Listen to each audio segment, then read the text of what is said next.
کون. جناب موسیٰ وہاں بھی گئے اور وہاں دیکھا کہ وہ دیکھا کہ وہ خاص عبادت نہیں کر رہا, صرف ذکر خدا زیادہ کر رہا ہے اور اپنے کام میں مشغول ہے.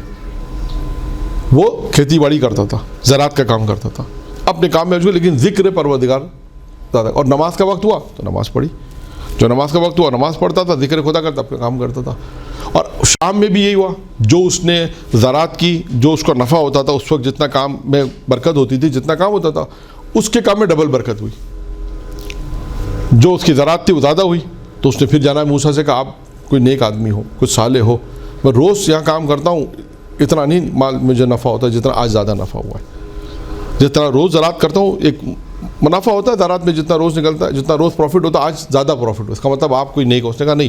جناب موسیٰ نے کہا میں جو ہے وہ موسیٰ ابن عمران کی زمین سے آیا ہوں. انہوں نے یہ جواب دیا. پھر جناب موسیٰ مسکرانے لگے. تو اس نے پوچھا, آپ مسکرا کیوں رہے ہو, کیا وجہ مسکرانے کی؟ دیکھا مسکرانے کی وجہ ہے کہ عجیب تعجب ہے کہ دو شخص جو سارا دن عبادت کرتے تھے, ان کو میں نے عبادت میں دیکھا. انہوں نے کہا کہ ہم سے زیادہ عبادت گزار تمہاری طرف بھیجا. کہا تم تو عبادت ہی کم کرتے ہو, صرف ذکر خدا کرتے ہو. تو اس میں تعجب مجھے مسکراہٹ ہوئی کہ اس نے تمہارے پاس کیوں بھیجا. اب سنیے اس شخص نے کیا کہا. جواب, اس شخص نے کہا کہ حضور میں غلام ہوں, میں اگر یہ زراعت کا کام نہ کروں تو میں اپنے مالک کو نقصان پہنچاؤں گا. اگر میں عبادت کرنے بیٹھ جاؤں, سارا دن عبادت کروں, تو کیا ہوگا, میں اپنے مالک کو نقصان پہنچاؤں گا. تو کہا میں اپنے مالک کو نقصان پہنچانا نہیں چاہتا ہوں. کہا جو بھی سارا دن میں زراعت کام کرتا ہوں, اس اپنے کام کے 3 حصے کرتا ہوں. دیکھیے گا جواب دیکھیے, غور سنیے, 3 حصے کرتا ہوں. ایک حصہ میں صدقہ کرتا ہوں, ایک حصہ میں اپنے مالک کو دیتا ہوں, اور ایک حصہ میں اپنے بیوی بچوں کے لیے, اہل و عیال کے لیے حصہ نکالتا ہوں. اور اس وقت اس نے اسی جو اپنا حصہ تھا وہ مال بیچا اور بیچ کے جناب موسیٰ کے لیے کھانے کا انتظام کیا. تو اب جناب موسیٰ کو جب اسے 3 باتیں کہ اس نے کہا باقی کچھ, جناب موسیٰ نے کہا میں نے دیکھا کہ تم 2 کام دیکھے, ایک ذکر پروردگار زیادہ کرتے تھے اور وقت پر نماز پڑھتے تھے. یہ 2 کام تھے, باقی تو اتنی عبادت نہیں تھی. پھر اسے جواب میں کہا اگر میں زیادہ عبادت کروں گا تو میں کام نہیں کر سکتا, تو لہٰذا میرے لیے کام کرنا زیادہ ضروری تھا, اس لیے میں کام کو ترجیح دیتا تھا. اور اس تمام ٹائم میں, تمام صورت میں ذکر خدا کرتا تھا اور نماز اول وقت میں پڑھتا تھا. اب سنیے اس نے کیا کہا. اس نے جناب موسیٰ سے کہا کہاں جانا چاہتے ہو. کہا میں موسیٰ ابن عمران کی سرزمین سے وہیں جانا چاہتا ہوں. کہا اچھا. کہتا ہے اس نے ایک ابر, بادل کے ٹکڑے سے کہا, بادل کے ٹکڑا وہاں سے گزرا تھا. کہا کہاں جا رہے ہو, کہاں جا رہے ہو. کہا کہ میں فلاں زمین پہ جا رہا ہوں. کہا ٹھیک ہے جاؤ, ہمیں تو ایسا وہ ٹکڑا چاہیے جو اس کو چھوڑ دے اس کی سرزمین پر. کہتے ہیں دوسرے بادل سے بھی پوچھا, ٹکڑے سے, ابر سے, اس نے بھی یہ جواب دیا. تیسرے نے کہا کہ ہاں میں جو ہے موسیٰ ابن عمران کی سرزمین پہ جا رہا ہوں. تو اس شخص نے کہا, اس بادل کے ٹکڑے سے, اس شخص کو لے جاؤ, یعنی جناب موسیٰ کو اس کی سرزمین پہ جا کے چھوڑ دو. اب آپ دیکھیے گا جناب موسیٰ اپنے شہر میں پہنچ گئے. اب جناب موسیٰ کے ذہن میں ایک سوال تو ہے. آپ سوچیں ایک عام آدمی کیسے بادل کے ٹکڑے سے بات کر سکتا ہے. لیکن جناب موسیٰ کے ذہن میں سوال آئے, پروردگارہ یہ شخص کے پاس کیا خصوصیت تھی. یہ دیکھیں اب اس میں اس کے پاس کیا خصوصیت تھی کہ جس کی بنا پر یہ بادل سے گفتگو کی اور اس نے کہا کہ فلاں مقام پر مجھے پہنچا دو. اب جناب موسیٰ نے خدا سے جب سوال کیا, اب دیکھیں خدا نے کیا جواب دیا. وہ خدا کا جو جواب ہے وہ ہمارے ان صفات جو جناب زہرا نے بیان کی اس سے متصل جوابات ہیں. اس لیے اس واقعے کو میں نے بیان کیا خاص. اچھا, اس واقعے میں بات یہاں پہ ختم ہو گئی. اب آپ دیکھیں اس واقعے میں ایک چیز جو ایک پیغام اور بھی اس واقعے میں. کون سا پیغام ہے؟ انکساری اور تواضع کا پیغام ہے. نہیں کہا میں موسیٰ نبی ہوں, اللہ کا طرف سے پیغام نہیں, اپنے آپ کو اظہار نہیں کیا, بلکہ کہا کہ میں موسیٰ کی سرزمین سے آیا ہوں بس. یعنی اظہار اپنے آپ کو, جیسا آج ہوتا ہے نا کہ میں کون ہوں, آپ مجھے جانتے ہیں میں کون ہوں, سب سے پہلے انسان اپنا تعارف کراتا ہے. تو لہٰذا اب آپ دیکھیں کہ یہ جو چیز بیان کی جاتی ہے, اب انکساری تواضع, کبھی یہ نہیں کہ میں کون ہوں, بولا انکساری تواضع سے کوئی ایسا جملہ کہیں کہ جس سے آپ کی جواب بھی ہو جائے اور اسے تسلی بھی ہو جائے, اسے کہتے ہیں انکساری تواضع. جناب موسیٰ نے اس واقعے میں ایک پیغام, تو یہ جو سیرت موسیٰ میں اس واقعے سے ہمیں نظر آتا ہے. اب جناب موسیٰ نے جب خدا سے سوال کیا, خدا نے کیا جواب دیا. خدا نے جواب کیا دیا, خدا نے کہا موسیٰ سنو, 3 صفتیں اس شخص کے اندر ہیں. 3 صفتیں اس شخص کے اندر ہیں. پہلی یہ کہ جب ہماری طرف سے اس پہ مصیبت آتی ہے, جب بلا آتی ہے تو اس پہ صبر کرتا ہے, ایک صفت. 2, یہ ہماری رضا سے راضی رہتا ہے, ہماری قضا پر راضی. جو ہم نے اس کی قسمت میں لکھ دیا ہے یا جو اس کے ساتھ زندگی کے واقعات پیش آتے ہیں ہماری رضا پہ راضی رہتا ہے. تیسرا ہماری نعمتیں جب اسے ملتی ہیں تو شکر ادا کرتا ہے. 3 صفتیں اس شخص کے اندر ہیں. 3 صفتیں اس شخص کے اندر ہیں. کون کہہ رہا ہے؟ خدا کہہ رہا ہے. کس سے کہہ رہا ہے؟ حضرت موسیٰ علیہ السلام سے کہہ رہا ہے کہ موسیٰ اس میں 3 صفت. اب آپ نے دیکھا اس واقعے میں یہ نتیجہ ہے کہ جناب زہرا نے کہا کہ تم اللہ کی معرفت حاصل کرو, اللہ کی دی ہوئی رضا پر راضی رہو اور اللہ کی نعمتوں کو شکر ادا کرو. یہ 3 چیزیں جناب زہرا نے جو دسترخوان میں بیٹھنے کے جو عمل بیان کیے, آپ دیکھیں 3 چیزوں کو, اور بسم اللہ, چوتھی چیز بسم اللہ, ان چاروں چیزوں کو اگر ہم دیکھیں تو صرف ان چاروں کے جو اثرات ہمیں نظر آئیں گے دنیا میں ان واقعات کی روشنی میں. اگر انسان دسترخوان پہ بیٹھے معرفت پروردگار حاصل کرے تو اس خاتون کا واقعہ سنائے کہ دیکھیے کیسی معرفت تھی اس کے پاس. آئیے صبر کریں, اللہ کی نعمت کا شکر ادا کریں. تو یہ واقعہ جناب موسیٰ کا واقعہ. معرفت کے لیے میں نے آپ کو پہلا والا قصہ جناب داؤد والا قصہ سنایا, اور اس شخص کا کہ جو اتنی تو معرفت تھی کہ میرے 50 سال ضائع ہو گئے, 20 سال ہے, اتنی تو معرفت تھی کہ 70 سال ہے, اتنی تو معرفت تھی کہ اس میں ایک بچہ میرا صحیح ہے, باقی سارے نہ لائے گئے. یہ خود معرفت ہونا. تو خیر, تو یہ 4 جو صرف اب جو باتیں صرف جو جناب زہرا صلی اللہ علیہ کی جو اقوال میں ہے کہ 4 چیزیں واجب ہیں, ان 4 چیزوں کے لیے یہ میں نے آپ کے سامنے مختصر طور پہ اس کو بیان کیا کہ دیکھیں معرفت کیا ہے اور معرفت سے کیا مراد ہے. انسان کوشش کرے ہر چیز پروردگار, بس ہر چیز خدا. پھر آپ دیکھیے گا کہ زندگی میں جب انسان کی زندگی میں اللہ کیسے آئے گا, اللہ اس طرح آئے گا کہ پروردگار تو نے دیا ہے, خدا بندہ تو نے دیا ہے. کبھی یہ نہ کہ کام میں نے کیا, یہ کام میرا ہے. نہیں, ہر چیز کے خدا تو نے زندگی دی, کام تو نے پیسہ دیا, تو نے مکان دیا, تو نے عزت دی, تو نے شہرت دی, تو نے علم دیا, تو نے توفیق دی کہ ہم کام کر رہے ہیں, تو نے توفیق دی کہ دین کی خدمت کر رہے ہیں, تو نے اس قابل سمجھا ہمیں کہ ہم دین کی خدمت کر ررہے ہیں. زائرین زیارت پہ جائیں تو کہیں پروردگارہ خدا کا شکر ہے تو نے ان اپنے اولیاء کی زیارت کرائی. معصومین سے کہیں کہ آپ کا شکر ہے کہ آپ نے ہمیں اس لائق سمجھا کہ آپ نے ہم کو اپنی زیارت کے لیے بلایا. یعنی یہاں پر اس طرح کے جملے, یعنی انکساری بھی ہو, تواضع بھی ہو, اور معرفت پروردگار بھی انسان اسی طرح حاصل کرے گا. جب تک وہ ہر چیز میں خدا نہیں لے کر آئے گا. آپ سیرت جناب زہرا کو دیکھیں, تو ہمارا موضوع فاطمیہ ہے نا, جب فاطمیہ کے اندر آپ جناب زہرا کی سیرت کو دیکھیں کہ خدا کا شکر بھی آپ کو کون سی چیزیں جو جناب زہرا کی سیرت میں آپ کو نہیں ملے گی. معرفت پروردگار, شکر خدا, نعمتوں مصیبتوں پہ صبر کرنا, یہ ساری چیزیں آپ کو جناب زہرا کی زندگی ملیں گی. ایثار, مال کا اللہ کی راہ میں مال کا خرچ کرنا, انفاق کرنا, اور کیسی حالت میں انفاق کرنا, کیسے حالت یہ بھی آپ جانتی ہیں. یعنی آپ سوچیں وہ انفاق کی بات آئی ہے ابھی وہ بھی, اور سر اپنی شادی کا جو ہے ہاں صاحب کو دے دیں. آپ سوچیں کہ یہ کس موقع پر کیا چیز دینی ہے. اور پیغمبر نے جب سوال کیا تھا کہ تمہارے لیے خاص شادی کا جوڑا رکھا ہے, اور جب دوسرے دن جناب زہرا کو دیکھا کہ انہوں نے زیب تن نہیں کیا تو پوچھا تھا ان سے, تو انہوں نے کیا کہا, بابا یہ تو میں نے آپ کی سیرت پہ عمل کیا. جواب بھی یہ دیا تھا, جواب بھی یہ کہ روایت میں یہ بھی کہ بابا میں نے تو آپ کی سیرت پہ عمل کیا. کا ایک سائل آیا تھا, اس نے مجھ سے سوال کیا, اس پر کچھ نہیں تھا تو میں نے اپنا لباس رائے خدا میں دے دیا, اور اس کے بعد آپ کے پاس بھی تو ایک سائل آیا تھا, اور آپ کے بعد بھی جب لباس نہیں تھا اس نے سوال کیا تو آپ نے بھی تو اپنا پہران اتار کر اسے دیا تھا. تو میں نے تو آپ کی سیرت پہ عمل کیا. یعنی اگر آپ دیکھیں جناب زہرا کی زندگی کو تو اب پریکٹیکلی طور پہ اس کو اپنانے میں نہیں کہتا ہوں کہ آسان ہے, لیکن انسان اپنی زندگی میں کوشش کرے. اب میں ایک اور موضوع اس میں اگر چھیڑ دوں, وہی معاشرے کا موضوع ہے, لباس کا موضوع ہے. آج آپ دیکھیں ہمارے ہاں جو لباس سلایا جاتا ہے جو زندگی میں ایک ہی دفعہ پہنا جاتا ہے, شادی کا جوڑا ایک ہی دفعہ پہنا جاتا ہے, شاید بعض دفعہ, اور کتنا قیمتی ہوتا ہے, کتنا قیمتی ہوتا ہے, پہنا ایک دفعہ جاتا ہے, اور کتنا قیمتی ہوتا ہے یہ آپ بہتر جانتے ہیں.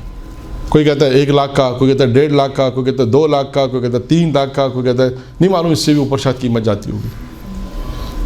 تو آپ اگر ہم لوگ جناب زہرا سلام اللہ علیہ کی سیرت پہ عمل کر رہے ہیں تو کم سے کم معاشرے کے حساب سے اپنا جو ٹھیک ہے معاشرے کے اعتبار سے انسان اتنا تو کرے کہ ہم اس طرح اپنی زندگی کو بسر کریں کہ سیدہ خوش ہو جائے. اس کو بہت آسان جملہ میں کہتا ہوں. اگر کوئی مثال کے طور پہ فرض کر لیں معاشرہ ہمارا 1 لاکھ کا کہتا ہے, کہ ایک اسٹینڈرڈ آپ کا کہ بھائی 1 لاکھ کا ہونا چاہیے، مثلا فرض کر لیتے ہیں آپ کے اگر 30,000 کا پہنیں گے تو مولانا عزت آبرو ہماری چلی جائے گی، ہو سکتا ہے، لیکن آپ کم سے فرض کرنے میں مثال دے رہا ہوں 70,000 والا ایسا ہے کہ جو آپ کے اسٹینڈرڈ کو رکھتا ہے تو 70,000 والا انسان. اب یہ آپ کے یہ انسان کی اپنی ایک زندگی کے اعتبار سے اور جناب زہرا کی سیرت کے اعتبار سے یہ اسے خود دیکھنا ہے کہ میں جناب زہرا کی سیرت کے اعتبار سے اسے کتنا عمل کر سکتی ہوں، یعنی جتنا کم سے کم ہو، یہ کہہ سکتے ہیں اسراف نہ ہو. یہ بھی ہے کہ اسراف نہ ہو، کم سے کم ہو، تاکہ ہم ان پیسوں کی ہو سکتا ہے کسی اور کی مدد بھی کر دیں. یہ بھی ہے کہ جتنا ہم شادی بیاہ پہ خرچہ زیادہ کریں اور جتنا خرچہ کرنے کو تو انسان بہت زیادہ خرچہ کر سکتا. آپ دیکھیں ان ایام میں جناب زہرا کی سیرت پہ کتنے لوگوں نے گفتگو کی، درسوں میں، مجلسوں میں. اس وقت میرا خیال ہے کئی لوگوں نے گفتگو کی اور اس میں شادی کا بھی ایک موضوع اہم موضوع آیا ہوگا. اور اس موضوع میں بھی اگر آپ جہیز کی بات کریں تو وہ بھی ایک جہیز تھا جو کتابوں میں لکھا ہے، لیکن کتابوں میں لکھا ہے ماشاءاللہ، اور وہ پریکٹیکلی جناب زہرا نے کیا. لیکن ہم یہ نہیں کہتے، کوئی یہ نہیں کہے گا کہ آپ ٹھیک ہے اتنا کریں، نہیں، آپ ٹھیک ہے ایک معاشرہ ہے، زندگی ہے، لیکن اتنا تو کریں کہ اسراف نہ ہو، اتنا کریں کہ اعتدال میں ہو، تاکہ کم سے کم اگر فرض کریں ایک آدمی کا اسٹینڈرڈ 1 لاکھ بھی ہے، اگر وہ 70,000 کا بھی بنتا ہے تو اس میں کوئی حرج نہیں ہے. 30,000 جو ہے وہ اس نیت سے کہ بھئی غریب کی شادی ہو جائے، یہ غریب کا جوڑا بن جائے، یہ بھی تو نیت ہو سکتی ہے کہ غریب کا جوڑا 20-25-30,000 میں ظاہر سی بات ہے جن کے جوڑے لاکھ میں نہیں بنتے 10,000 میں بنتے ہوں گے، 15,000 میں بنتے ہوں گے، 20,000 میں بنتے ہوں گے، ان کے بھی تو بالآخر بنتے ہی ہیں. تو جناب زہرا سلام اللہ کی سیرت یہی ہے کہ جتنا ہم پڑھیں اور اس سے زیادہ یہ دعا کریں خداوند متعال سے اور توسل جناب زہرا سے کہ اس پہ ہمیں عمل کرنے کی توفیق عنایت فرمائے، تاکہ ہم اپنی پریکٹیکل زندگی میں دیکھیں کہ آیا ہم اس سیرت پہ جا رہے ہیں یا نہیں جا رہے. یہ صرف درس ہو رہا ہے، مولانا نے درس دے دیا، ہم نے درس سن لیا، درس لکھ لیا، اس کے بعد گھر جا کے کتاب بند رکھ دیا الماری پہ، بس ٹھیک ہے، اللہ خیر صلی اللہ. یہ یا نہیں، اس کو لکھنے کے بعد، سننے کے بعد پریکٹیکلی لائف میں اس پہ اپلائی کرنا، کتنا اس پہ اپلائی کیا جا سکتا ہے. خیر جلدی میں مکمل کروں، باقی باتیں بھی اس روایت کو مکمل کر دیں. 4 یہ واجب عمل تھے، اس کو میں نے اس لیے تھوڑا تفصیل سے بیان کیا کہ اس میں گفتگو تھوڑی وسعت تھی. معرفت تھی، اللہ کے رضا پہ راضی رہنا، اللہ کی نعمتوں کا شکر ادا کرنا. معرفت کے واقعات اس لیے بیان کیا کہ معرفت آپ کو اب شاید میرا خیال ہے کچھ پہلے سے بہتر سمجھ میں آ جائے گی کہ معرفت کسے کہتے ہیں اور معرفت کس طرح آتی ہے. بہت سے واقعات، معرفت کے بہت سے واقعات ہیں، میں نے صرف 2 واقعات بیان کیے تاکہ آپ کو معرفت جو کہ مولانا اگر مجلس میں پڑھے معرفت تو آپ کا ذہن فوراً کلک کرے کہ یہ معرفت کیا ہے، اور اس میں کم سے کم اس طرح آئے گی کہ ہر چیز میں آپ اللہ کو لے کر آ جائیں. اس کے بعد دنیا کے اندر اگر ہم اللہ کی نعمتوں کا شکر کرتے ہیں، اللہ کی دی ہوئی نعمت پہ راضی رہتے ہیں اور اللہ کی طرف سے آنے والی مصیبتوں پہ اگر ہم صبر کرتے ہیں تو اللہ اس دنیا میں ہمیں کس مقام پر پہنچا دیتا ہے.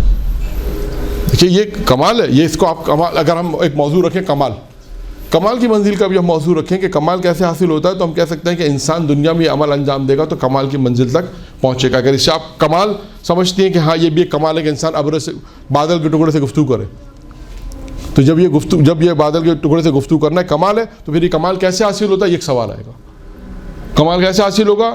اللہ کی نعمتوں کا شکر کرنا. باقی چیزیں بیان ہو گئی. آج یہ مستحبات 4 عمل مستحب ہے.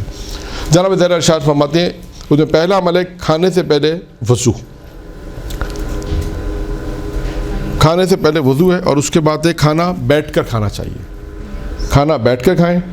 3 انگلیوں سے غذا کا نوالا جو بنتا ہے وہ 3 انگلیوں سے نوالا بنائیں، اور اس کے بعد الٹے پیر کی جانب بیٹھیں. یعنی جب انسان بیٹھتا ہے تو الٹے پیر کی جانب بیٹھے. یہ 4 عمل ہیں جو مستحب ہیں. کھانے سے پہلے وضو ہے، کھانا بیٹھ کے کھائیں، 3 انگلیوں سے نوالا بنائیں اور الٹے پیر کی جانب بیٹھیں. اب آ جاتے ہیں ادب کھانے کے متعلق جو 4 ادب جناب زہرا نے بیان کی ہیں. ایک جی چوتھا پوائنٹ ہے کہ الٹے پیر کی جانب بیٹھے. میرا خیال ہے جب الٹے پیر پہ جب بیٹھتے ہیں نا، الٹے پیر پہ زور کرتے اس طرح. ٹھیک ہے. اب اس کے بعد 4 ادب جو آپ کے سامنے ہو اسے کھائیں. یہ کیسے ہوتا ہے جو آپ کے سامنے ہو سے کیا مراد ہے؟ جو بھی آپ کے سامنے غذا ہے تو آپ دوسروں کی نہیں، اس میں ہوتا ہے کہ جب یہ آپ جب عموماً یہ مشترکہ جب لوگ کھانا کھاتے ہیں نا، جو تشت میں جسے کہہ سکتے ہیں تھال میں، تو اپنے آپ کے سامنے مراد ہے کہ جو آپ کے سامنے